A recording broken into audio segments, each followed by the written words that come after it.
सद्गुरू प्रभाकर स्वामी महाराज यांच्या 69व्या पुण्यतिथी महोत्सवानिमित्त सोमवारी 2 फेब्रुवारी रोजी रात्री 11:15 वाजता गुलालाचा कार्यक्रम। मंगळवारी 3 फेब्रुवारी रोजी दुपारी 12 ते 3 वाजेपर्यंत माननीय doctor Ashwini P Patil, police उपायुक्त गुन्हे विशेष शाखा सोलापूर शहर यांच्या हस्ते लाडू वाटप।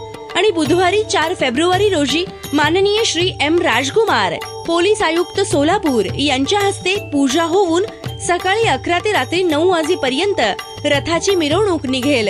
सर्व भक्तांनी सहभागी होऊन लाभ घ्यावा असं आवाहन श्री सद्गुरू प्रभाकर स्वामी महाराज मंदिर ट्रस्ट यांच्यातर्फे करण्यात। पदासाठी इच्छुक उमेदवार म्हणून होता तरी तुम्हाला डावलण्यात आलं, हा अपमान तुम्ही कसा पाहता? मी भारतीय जनता पार्टीचा गेल्या 28 वर्षाचा कार्यकर्ता आहे, त्यामुळे पक्षाकडे इच्छा व्यक्त केली होती।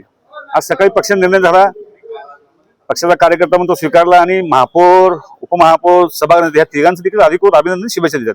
नाराज नाही। चर्चेत असताना देखील अंतिम निर्णय बदलण्यात आलं, या निर्णयाचा तुम्ही कोणावर खापर फोडला? माझ्यासारख्या झोपडपट्टीतल्या कार्यकर्त्याचं नाव महापौर पदासाठी येतं हेच माझ्यासाठी फार आहे, त्यामुळे खापर होणार नाही।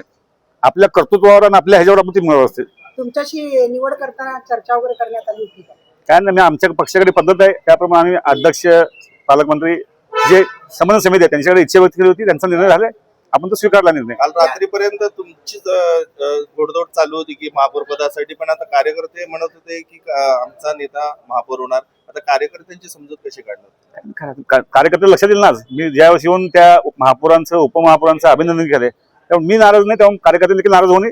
पक्षाचा निर्णय असतो, पक्ष जो निर्णय घेईल तो मान्य करावा असतो, हे कार्यकर्ते काम आहे। पुढील 2.5 वर्षानंतर संधी देण्यात येणार? काम करणाऱ्या कार्यकर्त्याला संधीची अपेक्षा नसतेच, जेव्हा कधी पक्षाला मी योग्य वाटेल त्यावेळेस पक्ष संधी देईल। नाही, पक्षाच्या या निर्णयामुळे आजपर्यंत मराठा समाजाला फक्त गाजरं दाखवण्यात आलं। यंदा 3रा टर्म असून सुद्धा 3ऱ्या टर्मला सुद्धा मराठा समाजाची मनं दुखावलं गेलं।